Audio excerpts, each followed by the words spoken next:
жижигдэн үйлдвэрийг хөгжүүлэх сангаас 25 онд олгох хөнгөлтэй зээлийн ерхий нөхцөл үндэсний аж ахуйн хөнгөлдрийн сайдын тушаалаар батлагдсантай холбоотойгоор өнөөдрөөс эхлээд жижигдэн үйлдвэрийг хөгжүүлэх сангийн цахим мэд төсөл хүлээж авах энэ цахим системээр дамжуулаад төслөө хүлээж авсан тухай мэдээлэл хүргэх гэж байна. За өнөөдөр 2025 оны 2 сарын 10-ны 8 цаг 30 минутаас эхлээд 3 сарын 12-ны 8 цаг 30 минут хүртэл за тэр жижигдэн үйлдвэр хөгжүүлэх сангийн төсөл хүлээн авах цахим системээр жижигдэн үйлдвэр хөгжүүлэх сангийн зээл хүссэн төслүүдийг хүлээж авнаа. За үндэсний аж ахуйн хөнгөлдрийн сайдын 25 оны А36 дугаар тушаалаар Дархан уул аймагт хөнгөлтэй зээл олох салбар чиглэлийг баталсан. За энэ салбар чиглэлийн хүрээнд за энэ чиглэлээр үйл ажиллагаа явуулж байгаа болон үйл ажиллагаа явуулахыг сонирхож байгаа аж ахуйн нэгжүүд жижиг дунд үйлдвэр эрхлэгчид маань энэ хөнгөлтэй зээлийн дэмжлэгт хамрагдах боломжтой хүсэлтэд илгээх боломжтой болсон. За тэгээд энэ дээр давхар мэдээлэл болгоод хэлэхэд өнөөдөр зөвхөн Дархан уул аймагаас Дархан уул аймаг биш дээрээс нь төв сэлэн буюу төвийн бүсийн жижиг дунд үйлдвэр хөгжүүлэх сангийн зээл өссөн материалыг хүлээж авахар ингээд зээлийн мэдээллийн захин мэдээллийн сан маань нээгдсэн байж байгаа. За энэ систем нээгдсэнтэй холбоотойгоор за тухайн зээлийг сонирхож байгаа аж ахуйн нэгжүүд ямар материал бүрдүүлэх, за дээрээс нь төслөө хэрхэн бичих, за тэгээд энэ төслөө хэрхэн илгээх талаар сургалтыг бас энэ төвийн бүсэд зохион байгуулахаар ингээд өнөөдрөөс эхэлж байна. За энэ 3 дахь өдөр буюу 25 оны 2 сарын 12-ны өдөр төвийн бүсийн сумдын нийт 48 мэргэжилтэн за аймаг хариуцсан мэргэжлүүдийг хамтруулад энэ төслүүдийг хэрхэн төсөл сонирхож байгаа аж ахуйн нэгжүүдийг хэрхэн бэлдэх, материалыг хэрхэн бүрдүүлэх, төслөө яаж илгээх талаар энэ сургалтуудыг бас нэг бүрчлэн зааж өгөхөр ингээд төслийн арга хэмжээг зарласан байж байна. За энэ хугацаанд мөн жижигдэн үйлдвэрийн газар маань энэ Дархан уул аймагт байрлаж байгаатай холбоотойгоор шаардлагатай мэдээлэл хүссэн аж ахуйн нэгж иргэдийг байнга өдөр тутам хүлээж авч зөвлөгөө мэдээлэл өгч ажилланаа. За та бүхэн тэгэхээр энэ төсөлтэй холбоотой мэдээллийг 77485555 гэсэн жижигдэн үйлдвэрийн газрын энэ утсаар лавлж болно. За мөн манай жижигдэн үйлдвэрийн газрын пэйж хуудас болон веб хуудаснаас энэ мэдээллүүдийг авч болно. За мөн биеэр ирээд бас энэ сургалтанд оролцож болно, мэдээлэл зөвлөгөө авч болно. Энэ удаа манай Дархан уул аймагт энэ жижигдэн үйлдвэрийн хөгжүүлэх сангаас олгох зээлийн хэмжээ өмнөх жилүүдээс бол эрс өссөн байгаа.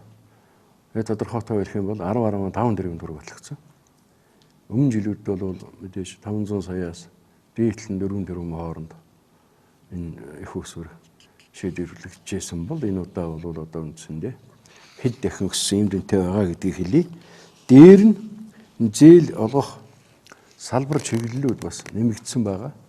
Өмнө жилүүдэд бол бас ямар чиглэлд ямар салбарт зээл олгохын гэдгийг сайдын тушаалаар батлаад аймгийн засаг даргын захирамжаар баталгаажуул явдаг байсан бол энэ удаа мөн сайдын тушаал дээр саяын дурдсан 36 дахь тушаалын авсралтаар зээл олох салбаруудыг бүр сум сумаар нь ангилж өгсөн байгаа. Хуучин бол зөвхөн аймгийн хэмжээнд ийм салбарт олгоно гэд ингээ гардаг байсан. Дархан сумын хэмжээнд ихт 18 салбар байх шээ тий нийтдээ. За хонгор сум ихэд 7 салбар байж байна. Орхон шарын гол хоёрт бол 6 салбар. Ингээ сумдаар бүр ангилаад ингээ батлаа өгсөн байгаа. За дээр нь бол бас энэ зээл олох чиглэлүүд гээд нийт манай аймагт бол 10 чиглэл олгоно. Нэгдүгээрт энэ хөдөөгийн сэргээлтийн хүрээнд хотоос орон нутгад шилжиж ирсэн хүмүүсийг ажлын байраар хангасан ийм аж ахуйн нэгж байгууллага зээлд хамрагдах боломжтой нэг чиглэл нь. Дараагийнх нь бол импортыг орлох бүтээгдэхүүн үйлдвэрлэл хийж байгаа энэ чиглэл байж байна. Экспорт чиглэсэн кластер үйлдвэрлэл байж байна. За мөн баяжуулсан болон органик бүтээгдэхүүний үйлдвэрлэл. Инновацийн бүтээгдэхүүний үйлдвэрлэл, хүнсний түүхэн эдийн бэлтгэн нийлүүлэлтийн сүлжээний оролцогч гэж байгаа. За уул уурхай ханган нийлүүлэлт, цагаан алт хөдөлгөөн, атар дөрөвгөө сая шинэ аян зарласан байгаа засгийн газраас. Энэ чиглэл дээр нь шинэ хоршоо хөдөлгөөн.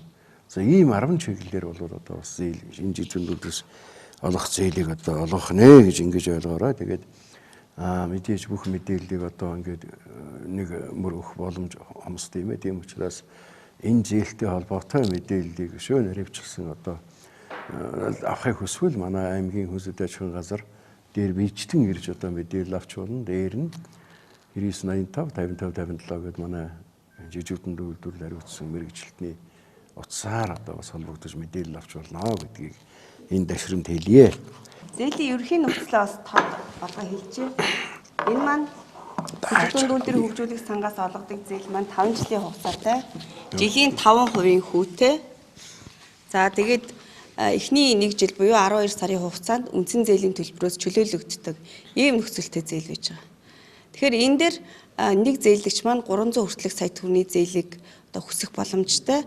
За тухайн аж ахуй нэгжийн жилийн борлуулалтын орлоготой дүүц хүч өөрөөр хэлбэл за 0-аас 100 хүртэлх 20-аас 100 хүртэлх борлуулалтын орлоготой аж ахуй нэгжийн хувьд за 100 хүртэлх сая төгрөгийн зээлийг хүсэх боломжтой.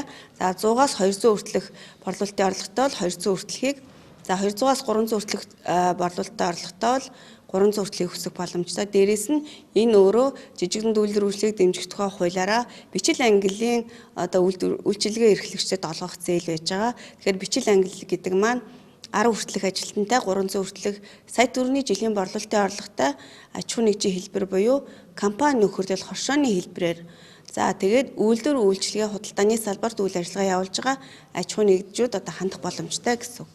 За шалгуур маань мэдээж одоо энэ жижиг дунд үйлдвэрийг хөгжүүлэх сан болон засгийн газрын тусгай сангуудад ямар нэгэн хугацаа идэрсэн зээл үр төлбөргүй байх, шүүхүү шийдвэрийн газраас одоо янз бүрийн үр төлбөргүй байх тийм ээ, татвар хураамжийн үр төлбөргүй байх.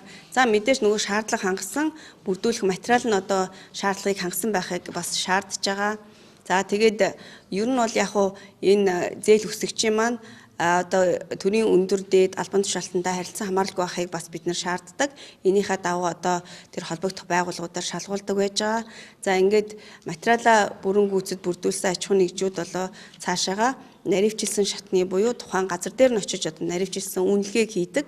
За тэгээд ер нь бол төслөө одоо дараагийн шат руугаа явхаараа тэр наривчилсан үнэлгээнээс гарсан төслүүд маань аймгийн төсөл сонгон шалруулах хорооны хурлаар ороод ингээд ирэмблэгдээд төслийн санхүүжилт авах боломжтой болдгоо. За ер нь бол орон нутагт болоод энэ зээлийн төсөл сонгон шалруулах эрхийг бас одоо шилжүүлсэн байж байгаа. Өөрөөр хэлбэл цахимаар бид төслөө хүлээж авч байгаа улсын хэмжээнд. За тэгэхээр энэ авсан төслүүдэд хуваарлаад одоо Дархан уул аймагт ирсэн төслүүдийг Дархан уул аймгийн төсөл сонгон шалруулах дэд тороо руу, Төв аймгийн төслүүдийг Төв аймгийн дэд тороо руу шилжүүлнэ. За энэ хүрээнд энэ төсөл сонгон шалруулах хороо маань төслүүдээр ажиллаад одоо бүрдэл юмаа шалгаад за тэгээд наривчилсан үнэлгээнээс авсан үнэлгээг ингээд оруулаад ингээд сонгон шалгаруулалтаа аймаг өөрөө хийдэг ийм зохицуултыг бас оруулсан байж байгаа. За шинээр үйл ажиллагаа явуулж байгаа болон үйл ажиллагаа өргөтгөж байгаа аж ахуй нэгжүүд энэ төслийн сонгон шалгаруулалтанд орж болно гэсэн үг.